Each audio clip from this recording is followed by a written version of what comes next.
Greetings and welcome to the Bloomin Brands, Inc. Second Quarter 2025 Earnings Conference Call. At this time, all participants are in a listen-only mode. A brief question-and-answer session will follow management's prepared remarks. It is now my pleasure to introduce your host, Tara Kurian, Vice President, Corporate Finance and Investor Relations. Thank you, Ms. Kurian. You may begin. Thank you and good morning, everyone. With me on today's call are Mike Spanos, our Chief Executive Officer, and Michael Healy, Chief Financial Officer and Executive Vice President. By now, you should have access to our fiscal second quarter 2025 earnings release and our investor presentation slides, both of which can be found on our website at www.bloominbrands.com in the Investors section. Throughout this conference call, we will be presenting results on an adjusted basis. An explanation of our use of non-GAAP financial measures and reconciliations to the most directly comparable GAAP measures appear in our earnings release and investor presentation on our website as previously described. Before we begin formal remarks, I'd like to remind everyone that part of our discussion today will include forward-looking statements, including a discussion of recent trends. These statements are subject to numerous risks and uncertainties that could cause actual results to differ in a material way from our forward-looking statements. Some of these risks are mentioned in our earnings release. Others are discussed in our SEC filings, which are available at www.sec.gov. During today's call, we'll provide a brief recap of our financial performance for the second quarter 2025, an overview of company highlights, and current thoughts on fiscal 2025 guidance. Once we've completed these remarks, we'll open the call up for questions. With that, I would now like to turn the call over to Mike Spanos. Thanks, Tara, and good morning, everyone. Before I get into our business update, I would like to discuss the changes to our senior leadership team that were announced earlier this week. As I've previously stated, my initial focus has been on our operational priorities, listening and learning from our restaurant operators to best support them in simplifying the agenda and driving consistency of execution to deliver a great guest experience with a priority on Outback. This has been important to foster a culture that is grounded in our founders' principles and beliefs, executing with an operational mindset and a passion for guest hospitality. I've also discussed our urgent and deliberate work on the Bloomin Brands strategy, centered on turning around Outback. As we complete our enterprise-wide strategy, we have implemented an organizational structure that builds capability, is effective and efficient, and consists of a set of leaders that are deep in restaurant and operational experience, enhancing our transformation and strategic muscles as we lead the future business. Turnaround Outback is our highest priority. As a result, Michael Healy will move into a newly created role, Executive Vice President, Strategy and Transformation. He will lead the strategic initiatives central to our turnaround efforts. His extensive experience with over 16 years across the organization in supply chain, brand leadership, and both Outback's CFO as well as the company's CFO make him the ideal candidate for this role. He will also lead the revenue management work. I'm excited to see this transformation capability, which will allow us to insource external consulting support, driving cost efficiencies. I'd like to welcome Eric Christel, who has joined the company as Executive Vice President and Chief Financial Officer-elect. Eric is a seasoned finance leader with nearly 2 decades of experience in the food and beverage sector, including senior roles at Campbell's Snacks and PepsiCo. Most recently, he served as Senior Vice President and Chief Financial Officer of Campbell's Snack Division, where he led the finance teams through a period of growth, transformation, and operational efficiency. His leadership helped grow sales and profitability through strategic pricing, marketing investments, and international expansion. Prior to Campbell's, Eric served as Senior Vice President and Chief Financial Officer of the Americas at Dentsu. He has deep experience across financial planning and analysis, operating finance, strategy and transformation, and franchise and company-owned operations with large operating P&Ls. Eric will spend the next month getting hands-on restaurant training, immersed in our restaurant and brand cultures. Michael will remain the company's Executive Vice President and Chief Financial Officer until September 8th and will collaborate closely with Eric to ensure a smooth and effective transition of responsibilities. They will work closely together on our go-forward strategy and financial processes. Jessica Mattori will join our team officially next week as Senior Vice President, Chief Human Resources Officer. She will oversee human resources, compensation and benefits, recruiting, employee development, and performance management. Jessica joins us from Advanced Auto Parts, where she was Senior Vice President, Global Total Rewards and Employee Experience, and prior to that was at Pepsi Beverages North America. Jessica has worked in complex businesses in both company-owned and franchised operations her entire career. She brings broad HR experience, a people-first mentality, and financial acumen to support the employee value proposition. Ali Chari will join our team as Senior Vice President, Guest Insights and Analytics. He will lead the company's strategic and marketing brand positioning, guest insights and analytics, and our digital capabilities. He brings over 20 years of experience in consumer insights, strategy, and marketplace analytics across restaurants and consumer-facing brands. He most recently served as Senior Vice President of Strategy and Insights at Darden Restaurants. He will lead the brand positioning of our 4 founder-inspired brands and will work in partnership with each brand's marketing team. Rafael Sanchez, Senior Vice President and Chief Information Officer, joined our team at the end of June. Rafael has over 25 years of IT leadership across the restaurant, retail, hospitality, and entertainment industries. He recently served as Senior Vice President of Information Technology at Davidson Hospitality Group. Prior to Davidson Hospitality Group, he was the Chief Information Officer of Six Flags Entertainment and Feld Entertainment. His extensive background will be instrumental in integrating our technology to enhance the guest experience while also helping our team members to work more effectively. Randy Scruggs has been promoted to Senior Vice President, Supply Chain. He has over 20 years of experience in the food industry, recently serving as our VP of Supply Chain. He and his team have collaboratively driven productivity with our partners while improving quality and specification standards. His expertise in sourcing and logistics and his passion for supporting our restaurant teams has been instrumental in the quality we provide our guests. Tara Kurian has been promoted to Senior Vice President, IR, FP&A, and International. Tara will take on expanded responsibilities within our international business. She will also partner with Michael on the strategy and transformation team as the primary financial lead. She recently served as our VP of Corporate Finance and Investor Relations. Her deep financial expertise, banking, and business acumen position her well to succeed in this role. Susan Klein has been promoted to Group Vice President, Strategy and Transformation, and will support Michael Healy in his new role. Susan's 30 years of operational experience, starting as a hostess and managing partner at Outback, will be critical in grounding our project management work from an Outbacker perspective and guest lens. Turning to our brands, John Benton will join the company at the beginning of September as Senior Vice President, President of Bonefish Grill. John is a strategic and operational leader with over 30 years of experience within the restaurant industry, where he began his career as a sous chef. He most recently served as Chief Executive Officer of Miller's Ale House, and prior to that was CEO of the Palm Restaurant Group. His strategic leadership, operational experience, and guest-centric approach are well suited as we develop our future strategic plans for Bonefish Grill. I want to thank Mark Rath for his years of dedicated service to our organization. His leadership helped shape our company's success and laid the foundation for the future of our brands. Mark will work with John to ensure a smooth transition over the next couple of months. The remainder of our executive and brand leadership teams remains the same.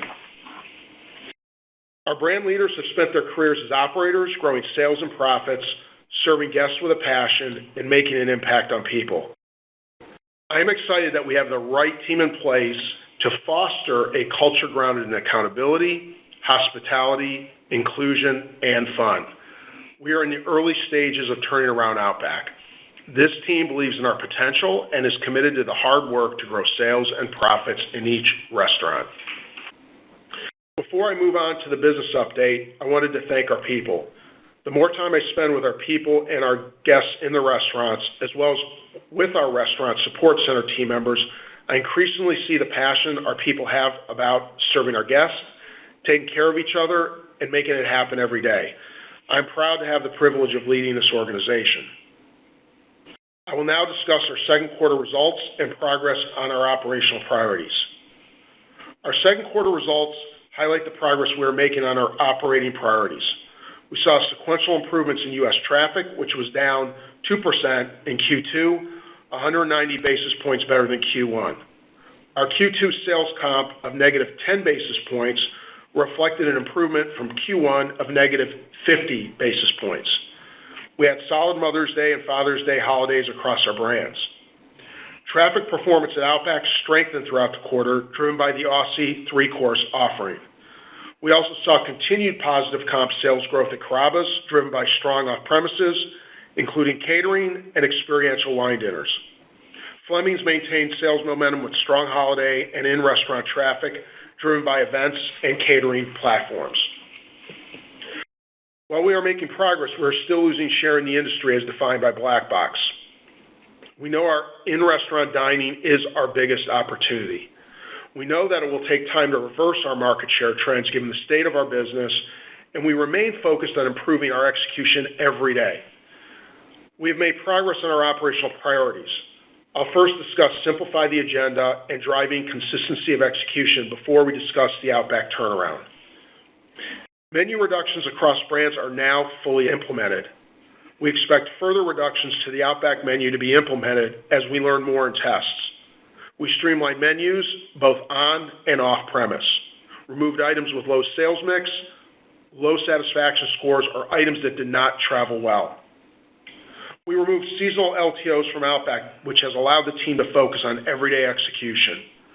We introduced Aussie 3-course as the everyday value offer, which is easy for the restaurants to execute and is a great value for the guest. Aussie 3-course was a large contributor to the traffic improvement we saw at Outback in Q2. The mix continues to be in line with our expectations, and the value within the offer creates a mix headwind for us. In the first half of Q3, we are lapping Aussie 3-course from last year, and then we expect a favorable lap for the second half of the quarter. We have favorable laps for the entire fourth quarter to finish the year strong. As I mentioned on the last call, we are continuing to monitor the effectiveness of all value programs and will iterate as needed. Our leadership teams, including brand presidents, JVPs, and MVPs, are spending more time in the restaurants during peak hours and conducting multi-day visits to gather feedback from employees and guests. The goal is to identify and remove obstacles to deliver more consistent execution. We are leading with an operational mindset. Ziosk, or as our Outbackers call the device, Table Mates, have been completely rolled out at Outback for a little over 3 months now. Over 85% of guests are electing to use Table Mates to complete payments in the restaurants, improving table turns by about 5 to 7 minutes. Additionally, we continue to gather real-time feedback through surveys and leverage AI tools to help managing partners efficiently address any service gaps. The good news is we are seeing traction in our simplification and consistent execution at Outback. We are seeing improvements in customer metrics in key areas like food and intent to return. While we are encouraged by the improvements, we know we need to do more in our everyday operations to deliver a consistent experience. Beyond the everyday execution, we are focused on the Outback turnaround. We know we have 3 key areas to address in the what you get for what you pay for equation, and that is steak quality, service, and value. Addressing these 3 areas, we believe, will drive sustainable traffic growth at Outback. We had 14 restaurants in test earlier this year, which was largely focused on menu simplification, innovation, and guest experience. We are encouraged by what we have seen in the tests, which provided guest learnings and Outbacker feedback that has allowed us to expand testing to a total of 42 restaurants by the end of September. These restaurants will have integrated test cells with enhanced service models, steak quality, menu innovation, and value components. We believe the expansion tests will create a meaningfully improved guest experience and will be the foundation for the Outback turnaround. Starting with the service model, we know we need to improve our service model to deliver a consistent guest experience. 2 years ago, we implemented handheld technology for our servers to aid in pace and accuracy increasing the server-to-table station ratios above industry standards. We transitioned to a 1-to-6 ratio with servers supported by server assistants.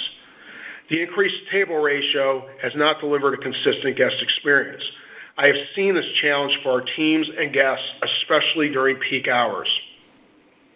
We believe a lower server-to-table station ratio of 1-to-4, offset by a reduction in server assistant support, will lead to a more consistent execution and speed of service. We are currently testing this revised service approach in select markets and are encouraged by what we are seeing.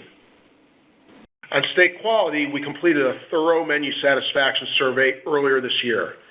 With the survey results combined with Ziosk TableMate's item-level data, we are working with our strategic partners to improve our center-of-the-plate proteins, primarily our steak lineup and spec tolerances, to enhance quality and craveability.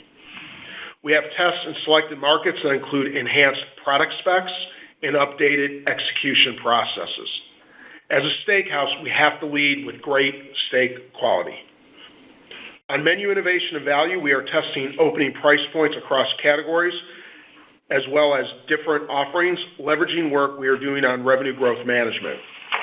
Through testing that has enhanced service models, steak quality, menu innovation, and value components, we believe we will drive greater frequency from our loyal guests, as well as visits from lapsed and new guests.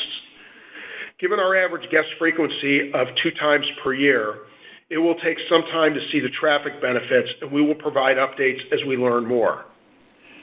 We also started our brand positioning work, which complements changes in quality, service, and value. Outback is a casual and craveable steakhouse at its core with great equities, and we need to be sharper in our positioning and consumer communication to differentiate ourselves within casual dining. This will enhance the effectiveness of our marketing. It is exciting work, and the results will amplify the efforts we are doing to improve the guest experience. As I've said in our prior calls, we are focused on getting to the best outcome for the brand, for our Outbackers, and for our guests, and we will continue to test until we have the right approach. Michael will speak in more detail, but expanding the test to more restaurants requires approximately $3 million of investments in 2025, which was not included in our prior guidance. As it relates to our assets, we have a thorough assessment underway that is looking at our network of restaurants, analyzing repair and maintenance costs, developing a refresh and remodel approach, and completing a restaurant-level analysis based on profitability, site quality, and trade area demand.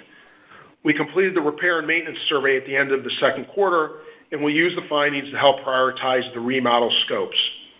We will do approximately 10 Outback remodels this year that have 3 different levels of spending scopes. These remodels will inform our approach for the next few years as we work through the balance of the system. As we have pulled back on new restaurant openings, we intend to repurpose those capital dollars towards remodels over the next few years. We are working diligently and urgently on our strategic plan. We know we need to make changes for the long-term health of the business. We are encouraged by the expansion of the test cells to 42 restaurants, and we believe the test expansion will be the foundation for the Outback turnaround. Our intention is to be transparent as we work through our plan and provide elements of our strategy by the end of this year. Before I turn it over to Michael, I want to reiterate that our priorities remain reinvesting back into our restaurants, reducing our debt leverage post the Brazil transaction, and returning capital to our shareholders. Our liquidity is ample, and our cash flow is healthy. We're committed to getting our leverage back to below a 3 times lease-adjusted net leverage ratio, but we know the solution will require a focus on debt paydown as well as completing the Outback turnaround. With that, I would now like to turn the call over to Michael to review our financial performance. Thank you, Mike, and good morning, everyone. I would like to start by providing a recap of our continuing operations financial performance for the fiscal second quarter of 2025. Total revenues were $1 billion compared to $999 million last year. Restaurant sales were up, driven by net impact of restaurant openings and closures. This was offset by a decline in franchise and other revenue, as the royalty rate on Brazil this year is less than the intercompany royalty received last year. U.S. comparable restaurant sales were down 10 basis points, and traffic was down 200 basis points. These results were above our expectations, however, they were below the casual dining industry. Average check increased 1.9% compared to 2024 as we invested in value offers for our guests. Our off-premises sales was 24% of total U.S. sales in the quarter, consistent with Q2 last year. Outback's off-premise sales was 26% in the quarter, and Carrabba's was 35%. Our GAAP diluted earnings per share was 29 cents compared to 28 cents last year. Our Q2 adjusted diluted earnings per share was 32 cents versus 45 cents last year. 32 cents was above our guidance of range of 22 cents to 27 cents. The primary difference between GAAP and adjusted diluted earnings per share is due to approximately $3.5 million of adjustments incurred in Q2 2025 as a result of the transformational and restructuring activities, and approximately $2 million in connection with the foreign currency forward contracts that we entered into to partially offset the risk associated with the purchase price installment payments on the Brazil transaction. Q2 adjusted operating margins were 3.5% versus 6.0% last year. The 250 basis point difference between this year and last year was driven by a decline in overall adjusted restaurant level margin by 200 basis points, COGS inflation of 3.3%. Similar to the first quarter, we used higher priced inventory and had another quarter of negative product cost mix. We expect it to normalize in the back half of 2025.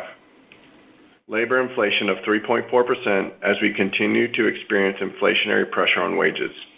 Additionally, we had approximately 50 basis points from an increase in our health insurance costs. And higher restaurant operating expense year over year, driven by higher operating and supply expenses, mostly driven by inflation, as well as 50 basis points from higher insurance expense. Depreciation was slightly higher from last year, driven by new unit development. We had approximately $6 million of tax benefit in Q2, driven largely by the reduction in our full year expectations and FICA tip credits, which I will explain more shortly. As it relates to our 33% retained ownership in Brazil, which is classified using equity method investment accounting, we recognized an impact of negative $1.8 million in Q2. This was driven by the depreciation and amortization on the stepped-up fair value basis of accounting for the assets, as well as interest expense from the acquisition debt on the company. Turning to our capital structure, total debt net of cash was $867 million at the end of Q2. As a reminder, we received $104 million from the first installment of the Brazil refranchising transaction and applied those proceeds to our revolver balance in the first quarter. Our leverage metrics are 2.7 times on a net debt to adjusted EBITDA basis and 4.1 times on a lease adjusted net leverage basis. Reducing our debt leverage remains a primary component of our capital allocation, and we are committed to a lease adjusted leverage of less than 3.0 times. We anticipate the next installment of Brazil proceeds to be received at the end of December this year to be approximately $96 million, and intend to apply it to our revolver balance. The board declared a quarterly dividend of 15 cents a share that is payable on September 3rd, 2025. We have $97 million remaining under our share authorization program, which expires on August 13th, 2025. We do not plan to execute share repurchases at this time. Turning to our guidance. We are adjusting our adjusted diluted earnings per share range to be between $1 and $1.10, driven primarily by 4 items. We shared last quarter that the tariff impact was estimated to be a negative 20 to 40 basis points of impact to restaurant level margins in 2025. Due to the fluid nature last quarter, we did not include the estimated impact in our guidance. As the environment has somewhat settled, we now expect to be on the lower end of that range, or approximately $6 million spread across Q3 and Q4, and we have included it in our updated full year guidance. Importantly, at this time, we are not contemplating additional pricing actions this year to offset these costs. As a result of higher general liability insurance claim costs driven primarily by the pace and cost of older cases that are now working through the court system, we anticipate increasing our balance sheet reserves to account for these trends, which will result in approximately $6 to $8 million expense in our forecast, spread across Q3 and Q4. The volume of claims has remained consistent year to year, but we are seeing an increase in average cost per case, which impacts how we reserve for open cases. This expense is included in our full-year guidance. We have a significant number of restaurants in tests, including the 42 restaurant expansion, as well as isolated tests for steak quality and service. We expect to incur approximately $3 million in investments in quality, service, and value, and that is now included in our full-year guidance. The majority of this expense will impact Q4. We will scrutinize these investments to make sure we invest in areas where we expect a meaningful return. To be clear, this is not indicative of a full system launch. We would seek to refine the analysis and returns, identify cost offsets, and design a staged rollout with pace sequencing and results paying for future investments. We are excited by these 42 restaurants as we believe they represent the holistic solution to our value, service, and quality opportunities. For the Bonefish Grill brand, traffic trends have been challenging. While the team remains very focused on improving the trend, we still see risk in this brand and have incorporated this in our guide. With this reduction in earnings per share, we will be in a higher tax benefit situation, which is driven by the tax benefit of FICA tip credits relative to lower earnings. We would expect a tax benefit in the range of approximately $11 to $14 million on the year, which is included in our updated guidance. We will be on the low end of our capital guidance range, or approximately $190 million for the full year. As Mike mentioned, we are doing a thorough assessment of our network of restaurants. Based on the outcome of this assessment, there may be operating or financial implications that are not included in our guidance. We will be transparent as we conclude this work later this year. As we focus on the turnaround at Outback, we are also aggressively looking for cost-saving opportunities and have engaged an external partner to work with us. Importantly, these opportunities will not be guest-facing or negatively impact operations. They will focus on other areas, including indirect expenses, contract negotiations, and supplies, among others. We will share more as we identify opportunities to fund the Outback turnaround. As it relates to the third quarter 2025, we expect U.S. comparable restaurant sales to be between flat and negative 100 basis points. We expect Aussie 3-Course to be a bigger impact on our sales in the back half of Q3 as we are lapping underperforming promotions from 2024. We expect Q3 adjusted diluted earnings per share to be between negative 15 cents and negative 10 cents. This earnings per share range includes an estimated negative impact from our 33% Brazil ownership to be approximately $1 to $2 million. And with that, we will open up the call for questions. We will now begin the question and answer session. To ask a question, you may press star then one on your telephone keypad. If you're using a speakerphone, please pick up your handset before pressing the keys. To withdraw your question, please press star then two. At this time, we will pause momentarily to assemble our roster. The first question comes from John Ivankoe with JP Morgan. Please go ahead. Hi, thank you. Good morning. The question is on Outback general managers. Obviously, your average unit volumes are not as high as some peers, which might limit you in certain styles of compensation. So I'm curious if you are considering other methods of change at the GM level to perhaps create desired financial or other operational outcomes for this important position. Thank you. John, good morning. How you doing? John, our goal is to pay at the market average in terms of comp, and our current structure is good. And we're assessing the structure as part of the strategic plan, and we want a variable component just like the model was set up to drive growth in sales and profits, and that's the success of the restaurant. We were committed to that model. Okay, thank you.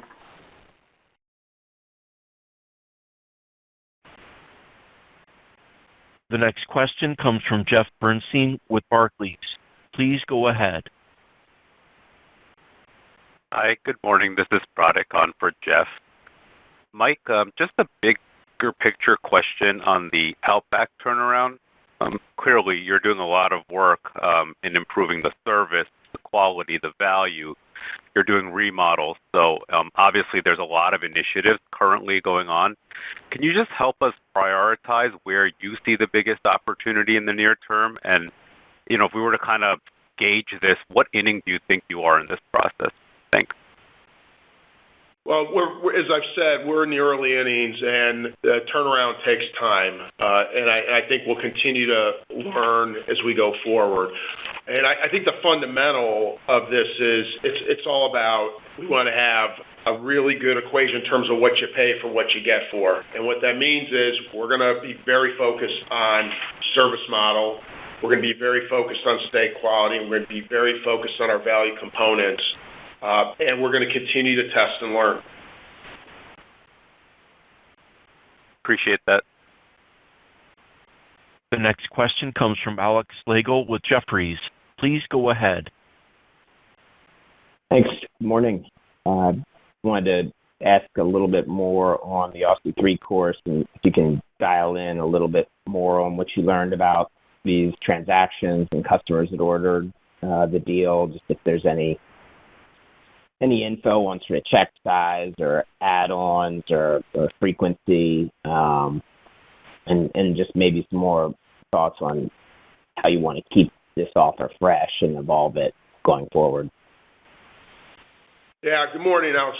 First, we said we're always going to iterate our everyday menu offerings, and I feel really good about it. We've seen an increase in traffic, we've seen an increase in value satisfaction, and we've seen improved frequency out of our loyals.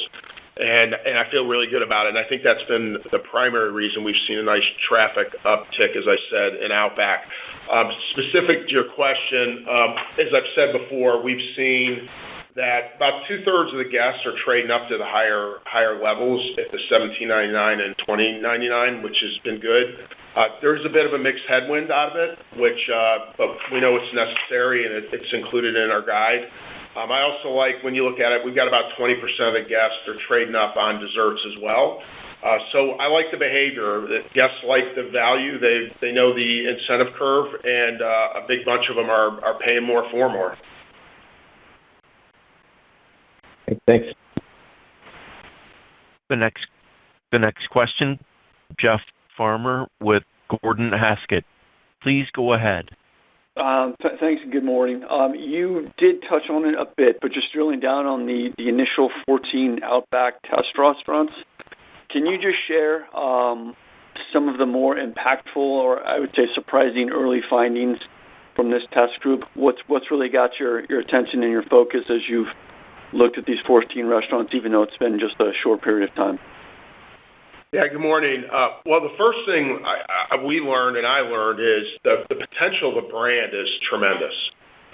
And the second is that guests love our craveable food in a fun, casual environment where there's a no rules, just right approach, irreverent attitude. What we've also learned is there's a cumulative impact, which is part of getting the service model right, getting the steak quality right, getting the value right, and the ambience right. And the last is, like anything, there's change management. You've got to train and drive execution, consistency of execution. And our Outbackers are incredibly proud to serve what we're doing in these test restaurants. So I'm very excited, and it takes time to build. You got to build momentum. But I'm really excited based on what we've seen, and that's why we're moving to 42 to get a broader learning in terms of more geographies and see how we continue to build the brand and build the turnaround. Yeah, thank you for that. And just one more quick follow-up. You did note that the traffic performance at Outback strengthened throughout the quarter, and it sounds like you're attributing the lion's share of that improved performance to the Aussie 3-course. But with the offering in place for the entire quarter, what drove that improved momentum? Again, understanding that it's been in place the entire quarter, but you did get stronger as the quarter progressed. So help us understand how or what role the Aussie 3-Course played in driving that improving momentum as you move through the quarter. Well, the laps helped us in terms of it was just a better offer than what we had in terms of Dine Under previously. But I also want to give credit to Pat Hafner and the team. We're executing with more consistency. Our leaders are in the restaurants on the weekends. They're there during peak hours. We're driving consistency of execution, recipe adherence, and I think that's a big part of it. And then what you've got is we're marketing, getting folks in the restaurants with Aussie 3-Course, but we're getting folks to come back as we're improving our service and our excellence. And I think that's the formula we've got to drive moving forward. Thank you.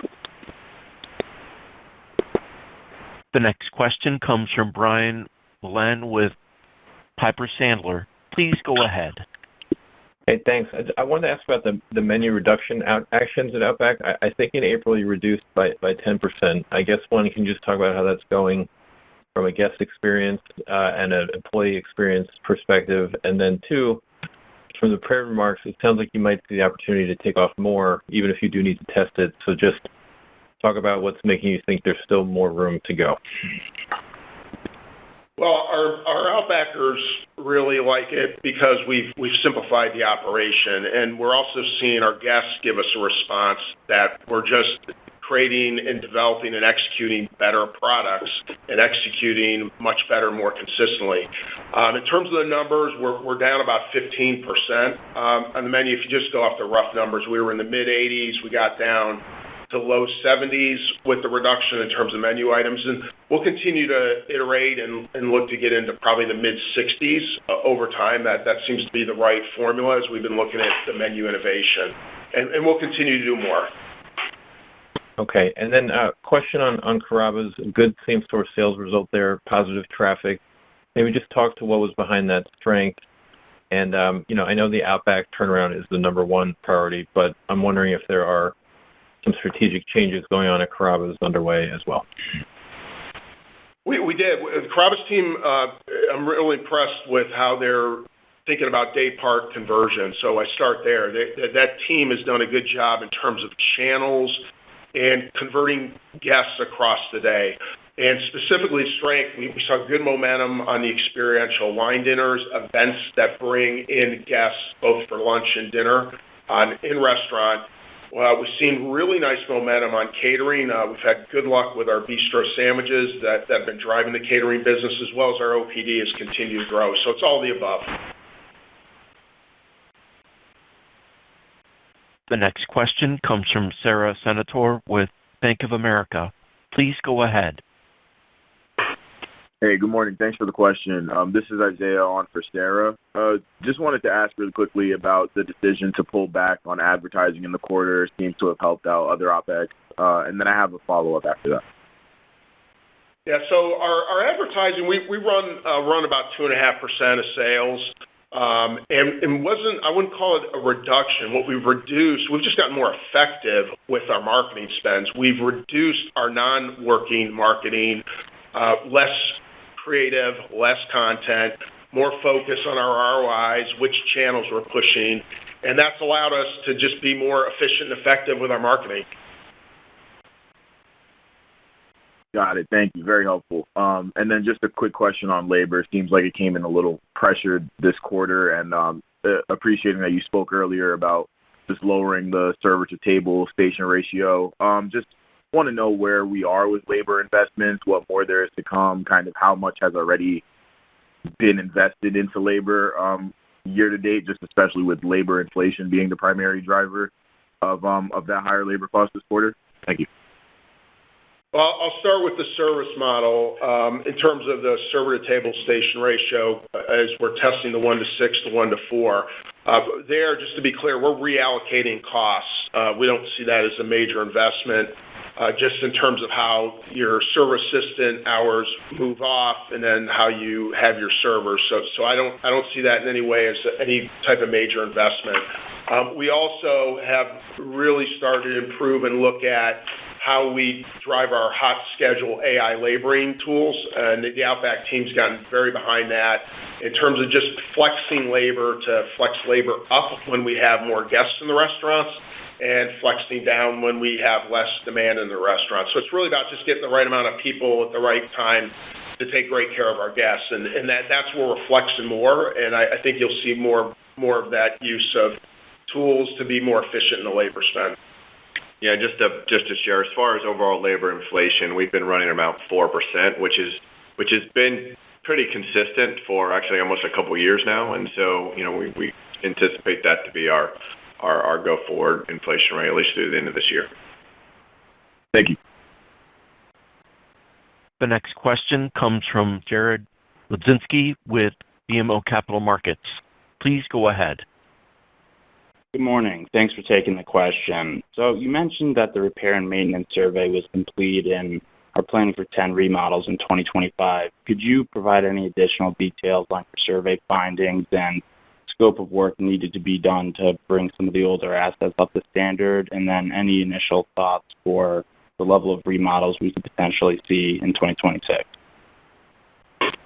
Well, I'd start with we've done a lot of work on site quality as well as asset conditions. And I would say broadly on site quality, we're not seeing that as a primary issue for us in terms of the brand and how we think about the brand going forward. We have focused more on asset condition, which is why we decided to launch the repair and maintenance survey, because I wanted to make sure that we had an environment that was good for our guests, good for our Outbackers, and also creates a good, safe environment out there. And that's helped us prioritize what we're going to do by restaurant. We don't see that as a major increase in spend. It's more about how we prioritize and spend. In terms of remodels, we've looked at 3 different types of scopes, because as we take forward these surveys, we've done 10 different Outback remodels with 3 different scopes. It's helping us go from what is a light touch, what is a refresh, or we might spend a little bit more. But we're being very thoughtful in terms of, one, addressing what we're finding in the R&M surveys, as well as getting a good return on the money we put into the restaurants from a refresh, which is more of a lighter touch. And we think we can do those well. So you'll see us shifting, as I've said before, we're going to be shifting dollars from new restaurants into this remodel refresh scope moving forward. Thank you. And then in the last call, you discussed scrutinizing all expenses with an expected G&A expense of $215 million for the year. Has anything changed in that outlook? And how should we view these savings, and how much is expected to be structural as we head into 2026? Thank you. We don't anticipate any change to that 215 G&A number.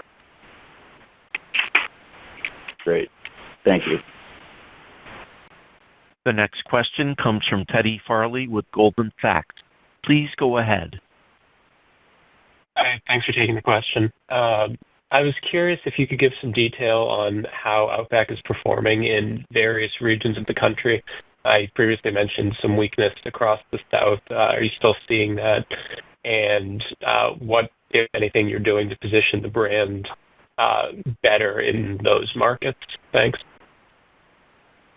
No, in Q2, we didn't see there was really no outliers. The performance was consistent across all geographies.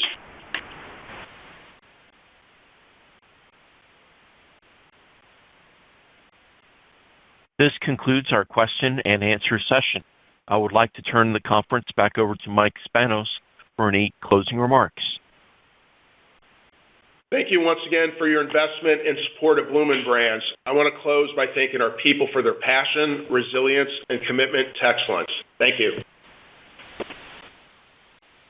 The conference has now concluded. Thank you for attending today's presentation. You may now disconnect.